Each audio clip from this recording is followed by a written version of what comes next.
Francis playing Azorius Spirits, taking on Taylor Stevens playing Burn. Anything flashy going on in Stevens' list there? So, leading up to MC London, I did a lot of testing with disruptive Aether Vial decks, and Azorius Spirits was one of the decks I actually worked on. Yep. And this looks pretty close to the various lists that have been popping up on Magic Online. So, 4 Aether Vial, 3 Path to Exile, 2 Smuggler's Copter. Yeah, I love that and one. And then an assortment of Thalias and Spirits. Not doing the Celestial Kieran thing, huh? We're passing on Nope. that still? Nope. Okay. That's cool. Stephen Francis going to go ahead and lead with Aether Vial here. Taylor Stevens just playing a land. No one drop. Obviously would love to have Goblin Guide there, but no cigar. Stevens going to take the turn back. He deploys Rattle Chains. Or excuse me, that's Mausoleum Wanderer. Follow-up is Moorland Haunt, I believe. And Aether Vial sitting there on 1. Yep, 1 copy of Moorland Haunt, 2 copies of Mutavault, 2 Horizon Canopies is a pretty good mix for utility lands in this deck. Yep. You played this matchup much? I've watched it more than I've played it. It's basically all about traction. Like, if the Spirits deck can get on board their tempo tools like Spell Queller and even Aether Vial flashing in like a Drog Skull Captain, stuff like that, they're super powerful. But if Burn is able to keep the board clear, and Searing Blaze is certainly a key card at doing that, then it's pretty easy for the Burn deck to just run away with things because the Spirits deck doesn't really have a whole lot of way to catch back up. Yeah, I think that's a fair point. And now Goblin Guide going to make its appearance.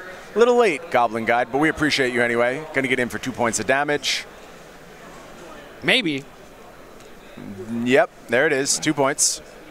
Oh, you see as the Mausoleum Wanderer get hardcast with an Aether Vial on 1. Yeah, there's a play to be made. Steven's going to decline it, though. Here's a follow-up. Skewer the critics. Steven did have a second Mausoleum Wanderer in hand. That's going to enter the battlefield. Aether Vial ticks up to 2. A third copy of the Wanderer. I actually like this because this is basically what you have to do from the Spirit side of things.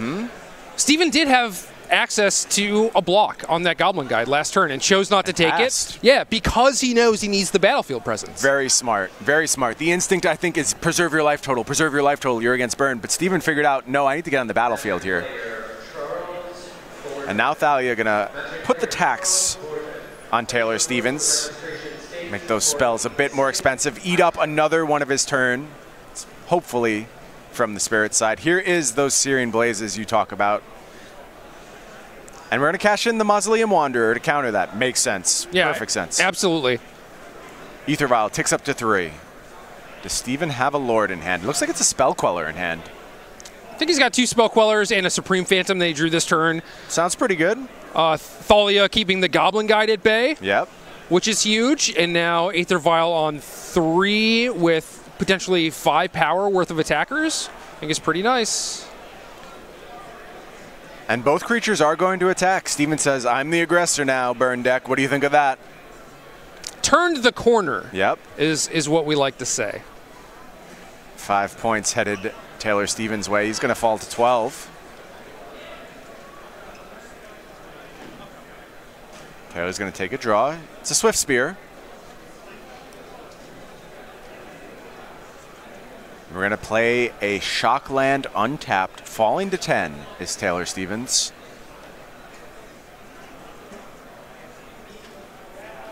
And here come both creatures into the red zone. Stephen Francis going to line up a block here. Only 1 damage going to get through from that Swift Spear. Goblin Guide trigger reveals Drog Skull Captain.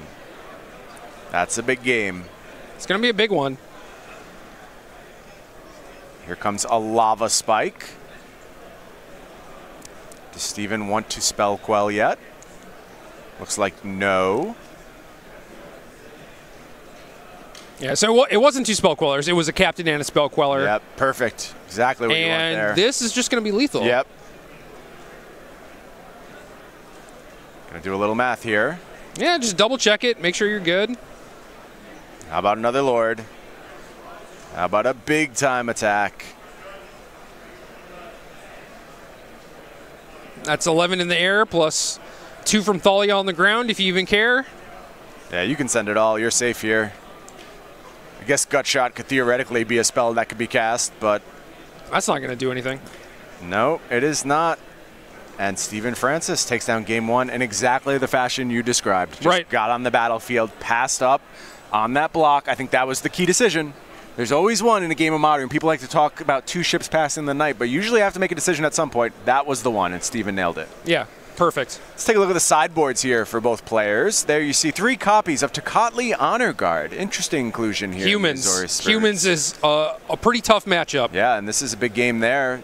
3 copies of Stony Silence, 3 copies of Rest in Peace, 2 Unified Will. That is 2 Eidolon. What's the of back? Rhetoric. Thank you, Eidolon of Rhetoric. I knew it was some kind of Eidolon. And finally, 2 Ceremonious Rejections. Jerry, what do you like from the Azorius Spirit side here? So really not a lot of help here. Sometimes when Burn is popular, you see Azorius play things like Core Firewalker, right? Maybe some additional removal spells. But in this instance, like, people are just bad-mouthing Burn a lot these days. Yeah. Which I think is somewhat warranted. It does have a lot of bad matchups out there, but Tron is also one of the most popular decks and one of the best Burn matchups. So it's not uncommon to see Burn doing this well in a Modern tournament, for sure. But it does make sense for people, in response to everyone thinking that Burn is bad, to take the Burn hate out of their sideboard. Of course. So you could look at things like Eidolon of Rhetoric. Seems medium.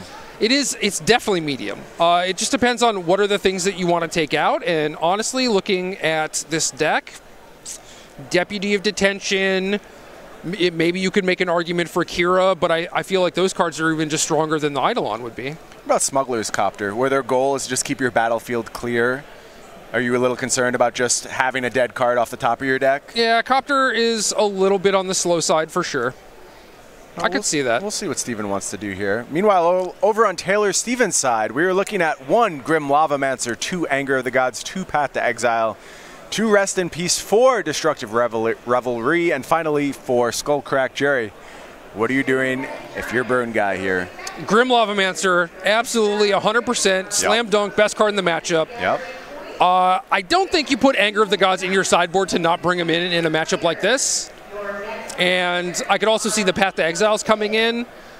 Things like Destructive Revelry, you could bring in kind of in the dark if you're really scared of something like Leyline of Sanctity, but Azorius Spirit's not a deck that is typically known for playing that card. Mm-hmm. And then Skullcrack could potentially upgrade some of your burn spells, but I think the best ones are already in the main deck, so probably not doing a whole lot. The fact that Searing Blaze is live in the matchup means that Skullcrack will likely live in the sideboard here. I'll have to see what Taylor chooses to do here. If you have advice for Taylor, why not drop it over in our Twitch chat? He's not going to see it, but maybe you'll convince someone else. You get to decide our quarterfinals as well. Obviously, that's a huge deal. Have influence over exactly what matchup we'll show in our top 8. There's also those custom emoticons and badges. And Jerry, we face a conundrum now, because usually when we talk about Twitch, we encourage people to go ahead and spam a particular emote. It's vintage now. We rebranded. Okay. Spam that vintage emote, the game emote, one more time. Even if the game podcast is no more, it has been replaced by Arena Decklist, we'd still love to see that emote scrolling through Twitch chat presently. Only $4.99 a month. You can also go ahead and use your Amazon Prime subs, twitch.tv/SCGTour. We gotta get more subscribers so that SCG Tour unlocks more emotes. Yeah. And then we can get that Phoenix up in there. Right. Show that beautiful Arena Decklist Phoenix. I'm sure Cedric's going to be real happy with us after we invalidated the last emote he made for us. Here comes Goblin God. Good start for the burn deck. 2 damage to Steven Francis. It reveals a Smuggler's Copter, so it did stay in the deck. Okay. Also copy a Unified Will in Steven's hand, which is reasonable. You are mostly going to go wider than the burn deck, and that could potentially counter a spell that'll help win the race. In games that you're losing, obviously it's not going to help you come back. Right, and I'm concerned that Steven's setting up with a lot of cards that are good when he's winning, and maybe lacking in catch-up mechanisms. And if you draw a few too many of those further your advantage cards, well, you're never going to be able to get the advantage in the first place. Well, the problem is that Spirits is basically only good at keeping tempo when it's ahead. It's never going to be good at coming from behind. That's true. That's true. But you don't want to exasperate that problem either. Speaking of exasperating problems, Eidolon of the Great Revel. That card will do that. Yeah. Great on the play, especially after you play a 1-drop. Oh, yeah. Your opponent doesn't have an Aether Vial. This is going to deal the vast majority of damage compared to any other card in this game. I agree. I think things are already looking fairly grim for Steven Francis. Very powerful start here from Taylor Stevens, but let's see if he can mitigate some of this aggression. Something like Thalia would do a nice job holding the ground. Maybe even Smuggler's Copter is okay here. 3/3 body. It is going to be Thalia, though. I think the combination of Thalia plus Mausoleum Wanderer is a little too good to pass up on here. Yeah, I'm with you. Wanderer's going to get into the red zone. 1 damage to Taylor Stevens. Taylor takes the draw. Wooded Foothills is the play. Monastery Swift Spear as a backup play. Going to take a little damage from that Eidolon of the Great Revel. Unfair. Why is it symmetrical? That's what you think is unfair about that card? That's your objection to Eidolon of the Great Revel? I'm sure there are plenty of burn players out there who think that that's unfair. I disagree strongly. Incredibly powerful card for the burn deck. It is going to do Taylor a little bit more damage. It's Path to Exile time, and we're going to cash in that Mausoleum Wanderer to keep Thalia on the battlefield. Here comes Monastery Swift Spear. Has gotten larger now due to those 2 spells. 1 spell, so 2 damage coming in. I think if Taylor led with Path to Exile and then Swift Spear, he would end up dealing way more damage on this turn. I think I would rather just make sure that the Thalia actually gets removed rather than the Mausoleum Wanderer. I see what you're saying. Regardless, Taylor's still in an excellent position. Yeah, here comes a backup Mausoleum Wanderer. Here's Smuggler's Copter. That's an extra mana because of the Thalia, though. Yeah, that should be backed up. We are going to get someone to slow them down. And Thalia players everywhere. Why is this symmetrical? Yeah, symmetrical effects. The doom of all players in our feature match area this time. On the bright side, Steven doesn't have to take 2 from the Eidolon, but... Way to always look on the bright side, Jared. I don't know if Steven's going to see it that way, but... No, because then he can't cast a spell this turn. So. Right. And that could just be the death knell against this very nice start from Burn. We don't pick up everything in the booth, but occasionally we pick up some stuff. Once in a while. Once in a while.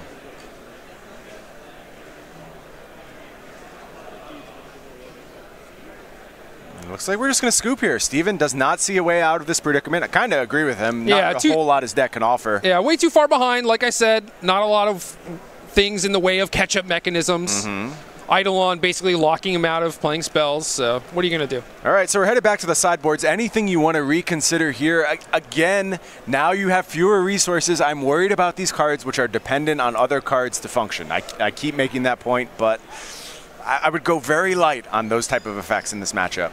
Right, and I think Steven is. You know, I think boarding in 1 or 2 copies of Unified Will is probably fine. The rest of the cards don't really do a whole much or a whole lot, and all of the cards in the main deck are completely reasonable. Right. You could make an argument for shaving some of the top end for something like Supreme Will or Unified Will. And again, cards like Unified Will, Smuggler's Copter, a lot better when you're on the play, which Steven is this game. So maybe it looks bad that game, but it's also possible that Taylor just has a creature-like draw like he had in game 1. Sure. Unified Will looks a lot better then, countering a Searing Blaze or something impactful. I also think, in fairness, there probably aren't too many cards in Steven's 75 that look all that good against the draw that he was presented. Like, true. Very few hands do well against that kind of start from the burn deck. You know, early Path to Exile is about as good as you could hope for, but still taking a ton of damage there either way. Yeah, 3 copies of Path in the main to go with 3 Deputy of Detention as basically the only ways to interact with creatures that are on the battlefield, and then sideboard offering no hope, or no help. So I don't think you should necessarily aggressively mulligan for something like Path to Exile. You should basically just stick to the plan that Steven has been trying to do, which is be the beatdown in those situations. And now that he's on the play, maybe he can accomplish that. Players going to have a look at their 7s here.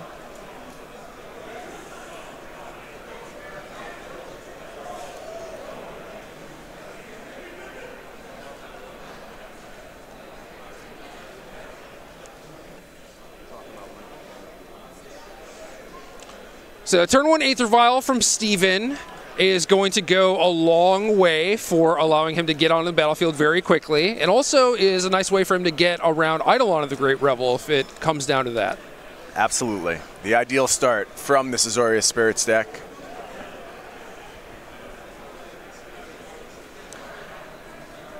Banned Spirits was a thing for a long time. It often resisted Aether Vial in its early days. At some point, though, even that deck picked up copies of Aether Vial. Just an incredibly powerful option for these Spirits decks to have. I watched you play Banned Spirits in like an IQ or something at Mock's boarding house. Something. I think it was just a 1K, like just a playing tournament. And I remember your collected companies being very poor. Mine always are. My collected companies are broken and not in the good way. They just don't work properly. I don't know what it is. And again, leading up to MC London, I tried every Aether Vial deck in the book. If it had Plains and Aether Vial, I tried it. Banned Spirits among them, and man, I do not like that deck very much. That is the same impression I left that tournament with, so we agree on that. Grim Lavamancer from Taylor Stevens. Huge, huge threat in this matchup. I wanted it to be good, too. There were just too many fail states. Seems like the type of deck I should like, but it was not doing it for me. Lava Spike, going to be the play from Taylor. Steven going to go ahead, put in Mausoleum Wanderer, tick up Aether Vial to 2. See a Selfless Spirit in hand for Steven. That could do some wonky things. Yeah, potentially. I mean, at this point, you just have to flood the board, get around that Grim Lavamancer, make sure that Taylor can't pick off every single creature that you play. And the Thalia is doing a great job of actually helping that. Agreed. Spirit going to go ahead and pump up Wanderer a little bit, get some extra damage headed Taylor's way. The beats are coming. Going to go ahead, play a fetch land, pass the turn, back to Taylor. Taylor now with a Grim Lavamancer activation available.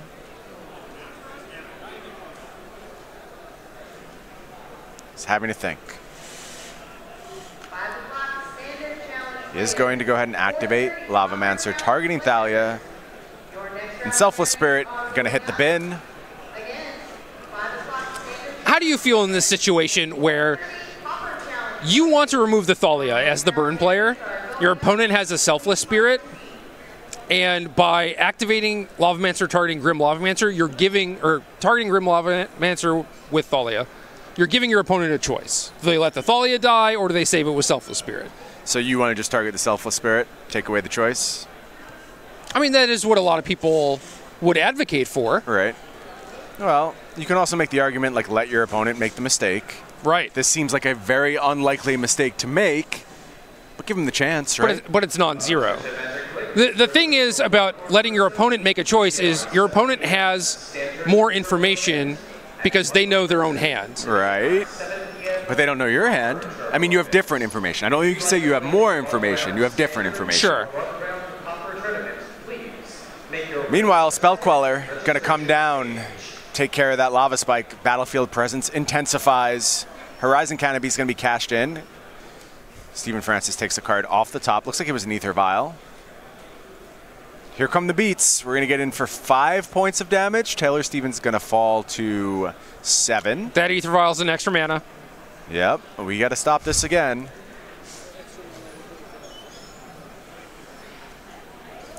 This situation's kind of silly because Steven can't do anything with the extra mana anyway. We know his hand. Obviously, he's not doing this to try and gain an advantage. You still have to keep track of your card's abilities. Absolutely. This is going to be a second warning now for Steven. And that's not good. You don't want to amass these warnings. It may even amount to a game loss here.